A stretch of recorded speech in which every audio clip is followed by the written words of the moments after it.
Hello friends, welcome to asset Kannada channel. ನಾನು ನಾರಾಯಣ್. ಬೆಂಗಳೂರು ಈ ಹೆಸರು ಕೇಳಿದ ತಕ್ಷಣ ನೆನಪಾಗೋದು IT hub, Silicon Valley, traffic jam. ಆದರೆ ಈ ಮಹಾನಗರದ ಹೃದಯ ಭಾಗದಲ್ಲಿರುವ ಒಂದು ಜಾಗ ಪ್ರತಿದಿನ ಲಕ್ಷಾಂತರ ಜನರ ಕನಸುಗಳನ್ನು, ಬದುಕಿನ ಪ್ರತಿದಿನದ ಪ್ರಯಾಣವನ್ನು ಹೊತ್ತು ನಿಂತಿದೆ. ಅದೇ ನಮ್ಮ ಮೆಜೆಸ್ಟಿಕ್. ಸಿನಿಮಾ ನಿರ್ಮಾಪಕರಿಗೆ ಹಾಗೂ ಸಿನಿಮಾ ಪ್ರಿಯರಿಗೆ ಇದು ಗಾಂಧಿನಗರವಾದರೆ, ಬಿಎಂಟಿಸಿ, ಕೆಎಸ್ಆರ್ಟಿಸಿ, ನಮ್ಮ ಮೆಟ್ರೋ ಮತ್ತು ರೈಲ್ನಲ್ಲಿ ಪ್ರಯಾಣಿಸಲು ಇಲ್ಲಿಗೆ ಬರುವವರಿಗೆ ಇದು ಮೆಜೆಸ್ಟಿಕ್ ಆಗಿದೆ.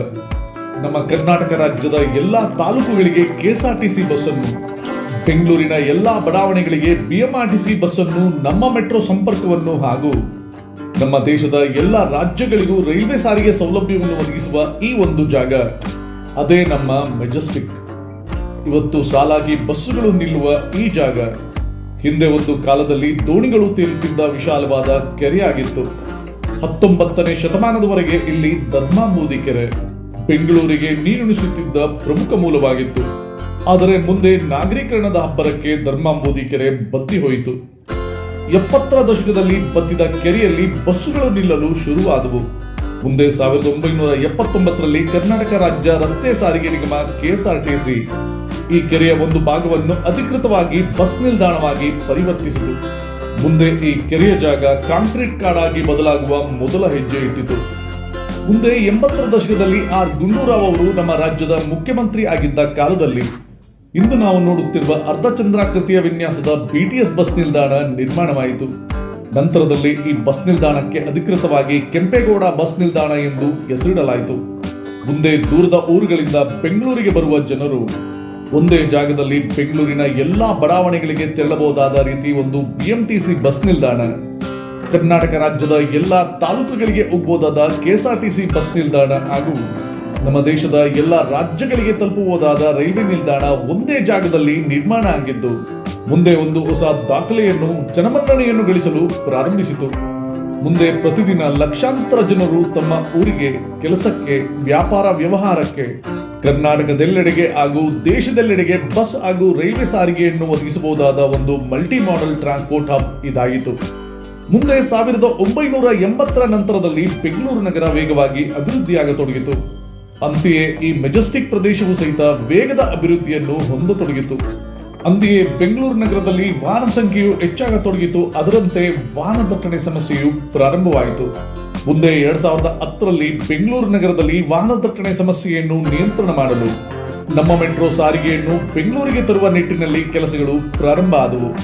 ಮುಂದೆ ಬೆಂಗಳೂರು ನಗರದಲ್ಲಿ ಪ್ರಾರಂಭವಾದ ನಮ್ಮ ಮೆಟ್ರೋ ಗ್ರೀನ್ ಲೈನ್ ಮತ್ತು ಪರ್ಪಲ್ ಲೈನ್ಗಳ ಇಂಟರ್ಚೇಂಜಿಂಗ್ ಫೆಸಿಲಿಟಿಯನ್ನು ಇದೇ ಮೆಜೆಸ್ಟಿಕ್ನ ಕೆಎಸ್ಆರ್ಟಿಸಿ ಬಸ್ ನಿಲ್ದಾಣದ ಕೆಳಗೆ ಅಂಡರ್ ಗ್ರೌಂಡ್ ನಲ್ಲಿ ನಿರ್ಮಿಸಲಾಯಿತು.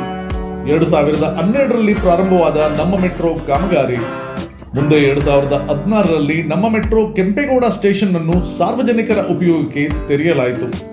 ಹಿಂದೆ ಮೆಜೆಸ್ಟಿಕ್ನ ಕೆಎಸ್ಆರ್ಟಿಸಿ ಬಸ್ ನಿಲ್ದಾಣದ ಕೆಳಗೆ ಅಂಡರ್ ಗ್ರೌಂಡ್ ನಲ್ಲಿ ನಮ್ಮ ಮೆಟ್ರೋ ಕಾಮಗಾರಿ ನಡೆಯುತ್ತಿದ್ದ ಸಮಯದಲ್ಲಿ ಇದೇ ಮೆಜೆಸ್ಟಿಕ್ ಬಸ್ ನಿಲ್ದಾಣದಲ್ಲಿ 45 ಫ್ಲೋರ್ ಎತ್ತರದ ಒಂದು ಮಲ್ಟಿ ಸ್ಟೋರೇಜ್ ಬಿಲ್ಡಿಂಗ್ ಅನ್ನು ಪ್ರೈವೇಟ್ ಪಬ್ಲಿಕ್ ಪಾರ್ಟ್ನರ್ಶಿಪ್ ಮಾಡೆಲ್ನ ಅಡಿಯಲ್ಲಿ ಮ್ಯಾನ್ಹ್ಯಾಟನ್ ಹಬ್ ಮಾದರಿಯಲ್ಲಿ ಈ ಕಟ್ಟಡವನ್ನು ನಿರ್ಮಿಸಿ, ಈ ಕಟ್ಟಡದಲ್ಲಿ ಆಫೀಸ್ ಸ್ಪೇಸ್ಗಳನ್ನು ನಿರ್ಮಿಸಿ ಮುಂದೆ ಈ ಜಾಗಗಳನ್ನು ಕಂಪನಿಗಳಿಗೆ ಬಾಡಿಗೆ ಕೊಡಲು ಒಂದು ಪ್ರಪೋಸಲ್ ಅನ್ನು ಕರ್ನಾಟಕ ಸರ್ಕಾರ ಘೋಷಣೆ ಮಾಡಿತು.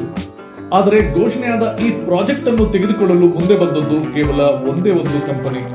ಆದರೆ ಸರ್ಕಾರದ ನಿಯಮಗಳ ಪ್ರಕಾರ ಏಕೈಕ ಬಿಡುದಾರ ಕಂಪನಿಗೆ ಪ್ರಾಜೆಕ್ಟ್ ಅನ್ನು ಕೊಡುವುದು ಕಾನೂನು ಮತ್ತು ರಾಜಕೀಯವಾಗಿ ರಿಸ್ಕ್ ಆದ ಕಾರಣ ಹಾಗೂ ಅದೇ ಸಮಯ ಈ ಜಾಗದಲ್ಲಿ ನಮ್ಮ ಮೆಟ್ರೋ ಅಂಡರ್ಗ್ರೌಂಡ್ ಮೆಟ್ರೋ ಸ್ಟೇಷನ್ ನಿರ್ಮಾಣ ಕಾರ್ಯವು ನಡೆಯುತ್ತಿದ್ದ ಕಾರಣ ಈ ತರದ ಎತ್ತರದ ಕಟ್ಟಡವನ್ನು ಕಟ್ಟಲು ಕಷ್ಟ ಸಾಧ್ಯವಾಗುತ್ತಿದ್ದರಿಂದ ಮುಂದೆ ಈ 45 ಅಂತಸ್ತಿನ ಎತ್ತರದ ಕಟ್ಟಡವನ್ನು ಕಟ್ಟುವ ಕನಸು ಕೋಲ್ಡ್ ಸ್ಟೋರೇಜ್ ಸೇರಿತು.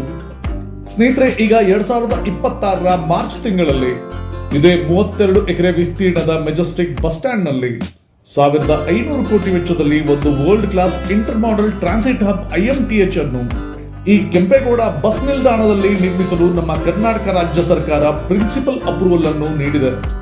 ಈಗಿರುವ 32 ಎಕರೆ ಜಾಗ ಅಂದರೆ 20 ಎಕರೆ ಕೆಎಸ್ಆರ್ಟಿಸಿ ಬಸ್ ಸ್ಟ್ಯಾಂಡ್ ಹಾಗೂ 12 ಎಕರೆ ಬಿಎಂಟಿಸಿ ಬಸ್ ಸ್ಟ್ಯಾಂಡ್ ಅನ್ನು ಸಂಪೂರ್ಣವಾಗಿ ಕೆಡವಿ ಈ ಜಾಗದಲ್ಲಿ ಒಂದು ಎತ್ತರವಾದ ಮಲ್ಟಿಪಲ್ ಮೋಡ್ ಆಫ್ ಟ್ರಾನ್ಸ್ಪೋರ್ಟೇಷನ್ ಸೌಲಭ್ಯವನ್ನು ಒದಗಿಸಬಹುದಾದ ಒಂದು ಬೃಹತ್ ಕಟ್ಟಡವನ್ನು ಈ ಜಾಗದಲ್ಲಿ ನಿರ್ಮಿಸಲಾಗುವುದು. ಅಂದರೆ ಬಿಎಂಟಿಸಿ, ಕೆಎಸ್ಆರ್ಟಿಸಿ ಬಸ್ಸುಗಳಿಗೆ, ನಮ್ಮ ಮೆಟ್ರೋ ಸ್ಟೇಷನ್ಗೆ, ಕ್ರಾಂತಿವೀರ ಸಂಗೊಳ್ಳಿ ರಾಯಣ್ಣ ಬೆಂಗಳೂರು ರೈಲ್ವೆ ಸ್ಟೇಷನ್ಗೆ ಹಾಗೂ ಈಗ ನಿರ್ಮಾಣದ ಹಂತದಲ್ಲಿರುವ ಬೆಂಗಳೂರಿನ ಸಬರ್ಬನ್ ರೈಲ್ವೆ ಸಾರಿಗೆಗೆ ಮುಂದೆ ಜನರು ಒಂದೇ ಕಟ್ಟಡದಲ್ಲಿ ಎಲ್ಲಾ ಸಾರಿಗೆ ಸೌಲಭ್ಯವನ್ನು ಹೊಂದುವ ರೀತಿಯಲ್ಲಿ ಸೀಮ್ಲೆಸ್ ಕನೆಕ್ಟಿವಿಟಿಯನ್ನು ಈ ಕಟ್ಟಡದಲ್ಲಿ ನಿರ್ಮಿಸಲಾಗುತ್ತದೆ. ನೆಲಮಾಳಿಗೆಯಲ್ಲಿ ಈಗಾಗಲೇ ನಮ್ಮ ಮೆಟ್ರೋ ಸ್ಟೇಷನ್ ನಿರ್ಮಾಣವಾಗಿದೆ. ಅದರ ಮೇಲೆ ನೆಲಮಟ್ಟದಲ್ಲಿ ಬಿಎಂಟಿಸಿ ಮತ್ತು ಕೆಎಸ್ಆರ್ಟಿಸಿ ಬಸ್ಸುಗಳಿಗೆ ಪ್ರತ್ಯೇಕ ಫ್ಲೋರ್ಗಳನ್ನು ನಿರ್ಮಿಸಿ ಮುಂದೆ ಈ ಸ್ಟೇಷನ್ ಅನ್ನು ತಲುಪಿದ ಪ್ರಯಾಣಿಕರು ತಮ್ಮ ವಾಹನವನ್ನು ಇಳಿದು ಯಾವುದೇ ರಸ್ತೆಗಳನ್ನು ದಾಟುವ ಪ್ರಮೇಯವಿಲ್ಲದೆ ನೇರವಾಗಿ ಸ್ಕೈವಾಕ್ ಅಥವಾ ಅಂಡರ್ಪಾಸ್ ಟನಲ್ಗಳ ಮೂಲಕ ಬಿಎಂಟಿಸಿ, ಕೆಎಸ್ಆರ್ಟಿಸಿ, ನಮ್ಮ ಮೆಟ್ರೋ ಸ್ಟೇಷನ್ ಅಥವಾ ರೈಲ್ವೆ ಸ್ಟೇಷನ್ಗಳಿಗೆ ಸುಲಭವಾಗಿ ಹೋಗಬಹುದಾಗಿದೆ. ಈ ಬಸ್ ನಿಲ್ದಾಣದ ಮೇಲ್ಭಾಗದಲ್ಲಿ ಆಧುನಿಕ ರಿಟೇಲ್ ಮಾಲ್, ಹೋಟೆಲ್ ಮತ್ತು ಆಫೀಸ್ ಸ್ಪೇಸ್ಗಳನ್ನು ನಿರ್ಮಿಸಲಾಗುತ್ತದೆ. ಮುಂದೆ ಮೆಜೆಸ್ಟಿಕ್ ಸ್ಟೇಷನ್ ಕೇವಲ ಪ್ರಯಾಣಿಕರಿಗೆ ಮಾತ್ರವೇ ಅಲ್ಲ, ಬಿಸಿನೆಸ್ನವರಿಗೆ ಹಾಗೂ ಇನ್ವೆಸ್ಟರ್ಸ್ಗೆ ಕೂಡ ದೊಡ್ಡ ಹೂಡಿಕೆ ಅವಕಾಶಗಳನ್ನು ತಂದುಕೊಡಲಿದೆ. ಭವಿಷ್ಯದಲ್ಲಿ ಎಲೆಕ್ಟ್ರಿಕ್ ಬಸ್ಗಳಿಗಾಗಿ ಇಲ್ಲಿ 100 ಚಾರ್ಜಿಂಗ್ ಪಾಯಿಂಟ್ಗಳನ್ನು ನಿರ್ಮಿಸಲಾಗುತ್ತದೆ. ಜೊತೆಗೆ ಪ್ರೈವೇಟ್ ವಾಹನಗಳಿಗೂ ಸಹಿತ ಮಲ್ಟಿ ಲೆವೆಲ್ ಪಾರ್ಕಿಂಗ್ ಸೌಲಭ್ಯವನ್ನು ಒದಗಿಸಲಾಗುತ್ತದೆ. ಅಂದಾಜು 1500 ಕೋಟಿ ವೆಚ್ಚ ಆಗಬಹುದು ಎಂದು ಅಂದಾಜಿಸಲಾಗಿರುವ ಈ ಬೃಹತ್ ಕಟ್ಟಡದ ನೀಲನಕ್ಷೆ ಮತ್ತು ಫೀಸಿಬಿಲಿಟಿ ರಿಪೋರ್ಟ್ ಅನ್ನು ತಯಾರು ಮಾಡಲು ಗುರುಗಾಂವದಲ್ಲಿ ನೆಲೆಸಿರುವ ರಿಸರ್ಜೆಂಟ್ ಇಂಡಿಯಾ ಲಿಮಿಟೆಡ್ ಕಂಪನಿಗೆ ಕಾಂಟ್ರಾಕ್ಟ್ ಅನ್ನು ನೀಡಲಾಗಿದೆ. ಮುಂದೆ ಈ ಕಾಮಗಾರಿಯನ್ನು ಪಿಪಿಪಿ ಮಾಡೆಲ್ನ ಅಡಿಯಲ್ಲಿ ನಿರ್ಮಿಸಲಾಗುವುದು. ಅಂದರೆ ಈ ಕಾಮಗಾರಿಯ ನಿರ್ಮಾಣಕ್ಕೆ ಹೂಡಿಕೆಯನ್ನು ಪ್ರೈವೇಟ್ ಕಂಪನಿ ಮಾಡಲಿದ್ದು, ಮುಂದೆ ಈ ಕಟ್ಟಡದಲ್ಲಿ ನಿರ್ಮಾಣವಾಗುವ ಹೋಟೆಲ್, ಮಾಲ್, ಆಫೀಸ್ ಸ್ಪೇಸ್ಗಳನ್ನು ಬಾಡಿಗೆಗೆ ನೀಡಿ ಮುಂದಿನ 30 ರಿಂದ 60 ವರ್ಷಗಳ ಅವಧಿಯಲ್ಲಿ ತಮ್ಮ ಹೂಡಿಕೆ ಮತ್ತು ಲಾಭವನ್ನು ಈಗ ಈ ಕಟ್ಟಡದ ನಿರ್ಮಾಣಕ್ಕೆ ಹೂಡಿಕೆ ಮಾಡುವ ಕಂಪನಿ ಹಿಂಪಡೆಯಬೇಕಾಗುತ್ತದೆ. ನಂತರದಲ್ಲಿ ಈ ಕಟ್ಟಡವನ್ನು ಸರ್ಕಾರಕ್ಕೆ ಹಿಂದಿರುಗಿಸಬೇಕಾಗುತ್ತದೆ. ಅಲ್ಲಿಯವರೆಗೆ ಈ ಕಟ್ಟಡದ ಉಸ್ತುವಾರಿ ಮತ್ತು ಮೇಂಟೆನೆನ್ಸ್ ಅನ್ನು ಇದೇ ಕಂಪನಿ ಮಾಡಬೇಕಾಗುತ್ತದೆ. ಒಂದೇ ಜಾಗದಲ್ಲಿ ಎಲ್ಲ ಸೌಲಭ್ಯಗಳನ್ನು ಒದಗಿಸುವುದು ಉತ್ತಮ ನಿರ್ಧಾರವೇ ಸರಿ. ಆದರೆ ಎಲ್ಲಾ ರೀತಿಯ ಸಾರಿಗೆ ಸೌಲಭ್ಯಗಳು ಒಂದೇ ಜಾಗದಲ್ಲಿ ನಿರ್ಮಾಣವಾಗುವಾಗ ಆ ಜಾಗಕ್ಕೆ ನೀರು, ವಿದ್ಯುತ್ ಮತ್ತು ರಕ್ಷಣೆಯನ್ನು ಒದಗಿಸಲು ಮುಂಚಿತವಾಗಿಯೇ ನಮ್ಮ ಸರ್ಕಾರ ಎಲ್ಲ ವ್ಯವಸ್ಥೆಗಳನ್ನು ಮಾಡಿಕೊಳ್ಳಬೇಕಾಗುತ್ತದೆ.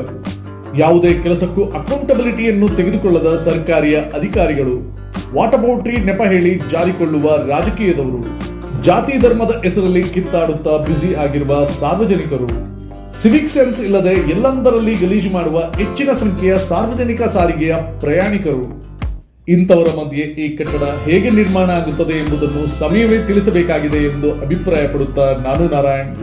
ಸ್ನೇಹಿತರೆ, ನಿಮಗೆ ಈ ವಿಡಿಯೋ ಇಷ್ಟ ಆಗಿದ್ದಲ್ಲಿ ಲೈಕ್ ಮಾಡಿ, ಶೇರ್ ಮಾಡಿ, ಸಬ್ಸ್ಕ್ರೈಬ್ ಮಾಡ್ಕೊಳ್ಳಿ. ಮತ್ತೆ ನಿಮ್ಮ ಅನಿಸಿಕೆ ಅಭಿಪ್ರಾಯನ ಖಂಡಿತ ಕಮೆಂಟ್ ಬಾಕ್ಸ್ ಅಲ್ಲಿ ತಿಳಿಸಿ. ನಮ್ಮ ಈ ವಿಡಿಯೋನ ಇಲ್ಲಿವರೆಗೂ ನೋಡಿದ್ದಕ್ಕೆ ಥ್ಯಾಂಕ್ ಯು, ಧನ್ಯವಾದ, ನಮಸ್ಕಾರ.